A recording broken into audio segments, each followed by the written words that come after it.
যা হয়েছে স্বস্তিকার জন্য ভালো, কেন এরকম বলছেন অভিষেক রায়? শোভন সোহিনীর বিয়ে প্রকাশ্যে আসতেই স্বস্তিকার পাশে দাঁড়ালেন পোশাক শিল্পী অভিষেক রায়। আপনাদের সবাইকে স্বাগত সিনে গসিপে।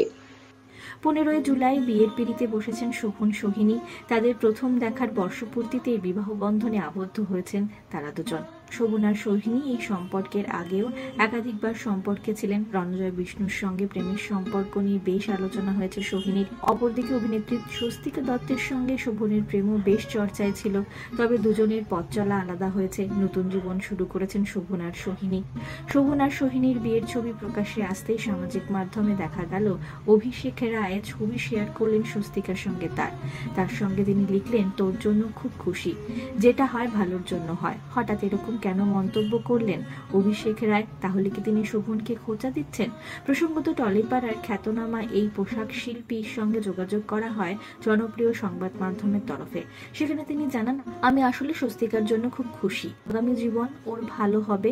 আসলে আমার সূত্রেই শোভন আর স্বস্তিকার দেখা হয়েছিল, সেই জন্যই আমার মনে হয় যা হয়েছে স্বস্তিকার জন্য ভালো। আমাকে ও ভাইফোঁটা দেয় তো, তাই বড় দাদার মতনই আগলে রাখতে চাই। জীবনে বড় কোনো ভুল যে হয়নি সেটাই বলতে চেয়েছি। যদিও একসময় সোহিনীর সঙ্গেও খুব ভালো সম্পর্ক ছিল অভিষেক রায়ের।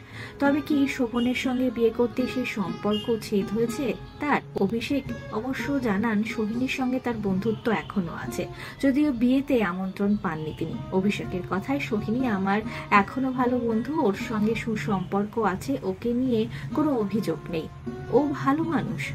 বিয়েতে নেমন্তন্ন করেনি সেটা ওদের ব্যাপার। যদিও এই মুহূর্তে শহরে নেই স্বস্তিকা। কটা দিন বিরতি নিয়েছেন অভিনেত্রী। অল্প কয়েকদিনের মধ্যেই ফিরে আসবেন ফের শহরে। এই সময়টা তিনি তার পরিবারের সঙ্গেই কাটাতে চান। বিনোদন জগতের অনেক খবর নিয়ে ফিরছে, জুড়ে থাকুন আমাদের সঙ্গে। আমরা হলাম সিনে গসিপ, জুড়ে থাকুন আমাদের সঙ্গে। সাবস্ক্রাইব করুন আমাদের এই ইউটিউব চ্যানেলটি।